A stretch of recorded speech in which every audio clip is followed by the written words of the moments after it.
주택을 장기로 보유해서 받을 수 있는 세금 혜택이 있었죠. 이것도 받을 수가 없게 됩니다.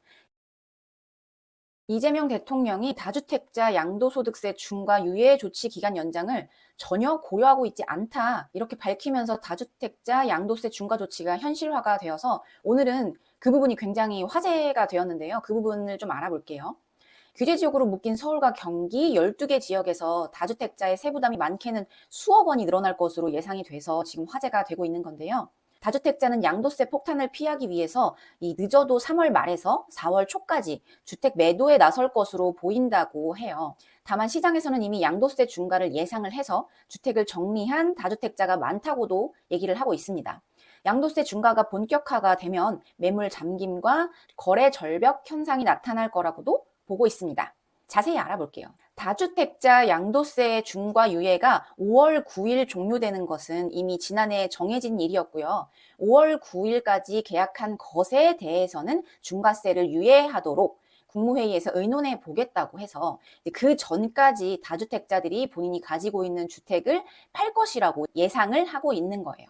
다주택자 양도세 중과는 과세표준에 따라서 6에서 45%인 양도세 기본세율에다가 주택 보유수에 따라서 세금을 가산하는 제도인데요. 조정 대상 지역에서는 기본세율에 2주택자는 20%포인트를 더하고 3주택 이상 소유자는 30%포인트가 더해집니다. 여기에 지방소득세 10%까지 적용이 되면 3주택자는 최고 82.5%까지 실효세율이 높아집니다. 문재인 정부 시절 도입된 이 제도가 윤석열 정부에서 매년 시행령을 개정을 통해서 유예가 되어 왔었는데, 이제 이재명 대통령 때 와서 유예 기간을 더 이상 연장을 고려하고 있지 않다, 이렇게 밝혔기 때문에 이제 다주택자들이 이제 가지고 있는 주택들을 내놓을 때가 되었다, 이렇게 예상을 하고 있는 겁니다. 다주택자가 양도세 중과로 집을 팔 때 세금 부담이 엄청나게 늘어날 것으로 지금 예상을 하고 있잖아요. 한번 예를 들어서 얘기를 해볼게요. 다주택자가 서울 잠실 L스를 2022년 7월에 17억 원에 매수를 해서 2025년 11월에 31억 원에 매도를 했다고 가정을 하면요. 양도세 중과 배제가 되면 양도세는 5억 2,513만 원 정도예요. 지방소득세를 합치면 5억 7,700만 원 정도인데, 양도세 중과가 되면 이 주택자의 양도세는 8억 4,200만 원 정도가 되고, 지방소득세를 합치면 9억 2,600만 원까지 올라갑니다. 3주택자가 판다. 그러면 양도세는 9억 8,218만 원에서 지방소득세를 합치면 10억 8천만 원이 넘습니다. 양도세 중과 배제 전보다 4, 5억 원가량의 세부담이 늘어나는 셈이에요.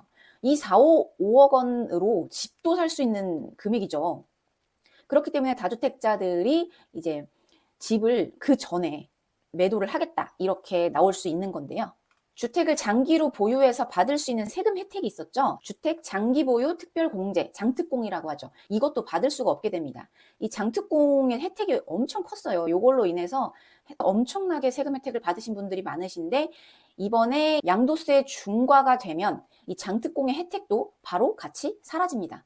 그렇기 때문에 세부담이 진짜 많이 늘어날 거예요. 세부담이 커진 이 다주택자들의 매물은 양도세 중과가 본격화되기 직전인 3월 말에서 4월 초에 막 나올 것 같은데요. 토지거래 허가 구역의 경우에는 이제 매매 시 이제 허가를 받아야 되잖아요. 허가 기간이 한 15일 정도 걸려요. 한 2주 정도 걸린다고 생각해야 되는데, 그러면은 통상의 거래 기간이 이제 매도, 매수, 뭐 계약을 하고 나서 중도금을 주고 뭐 할 때까지 한 2개월, 3개월 정도 걸리잖아요. 근데 그 기간에 이제 토지거래 허가구역에 15일 정도, 네, 넉넉하게 3주 정도를 더해서 생각한다고 하면 굉장히 지금 기간이 짧게 남은 거예요. 그래서 지금부터 많이 나올 것이라고 예상이 좀 되고요. 다만 정부의 기대만큼 다주택자의 매물 출회 규모가 많지 않을 거라는 의견도 있어요. 왜냐하면 버티기를 하는 분들이 계실 수 있거든요. 압구정일 때는 현금 자산가가 많아서 갑자기 호가를 내려서 물건을 내놓기보다는 일단 버티기에 들어갈 것으로 보인다고 해요. 설령 보유세가 오른다고 해도 이제 3, 4년만 버티면 된다, 정부가 바뀌면 이제 또 바뀔 수 있다, 이런 학습 효과가 좀 있기도 해서 고령층의 소유주들은 일단 가지고 있을 가능성도 굉장히 높게 보이기도 합니다. 이번 정부에서 다주택자 양도세 중과 유예가 종료될 것으로 보고 이미 팔 사람은 다 팔았다, 이런 사람들도 있고요. 최근에 다주택자들의 매물이 있는데 가격을 내려서까지는 팔려고 하지 않는다.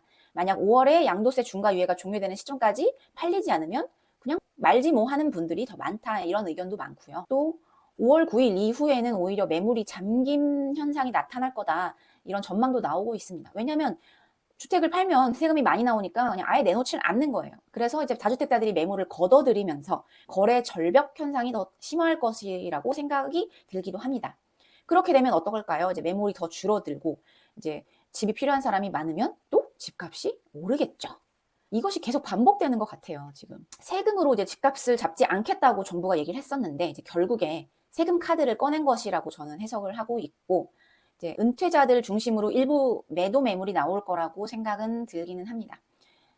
어떠세요? 지금 만약에 집을 구하고 계신 분들이 계시다면 3월 말이나 4월 초 아니면 2월 중순부터도 시작될 것 같기도 해요. 2월 중순부터 좀 주택을 알아보러 다니시는 것도 좋은 방법일 것 같습니다.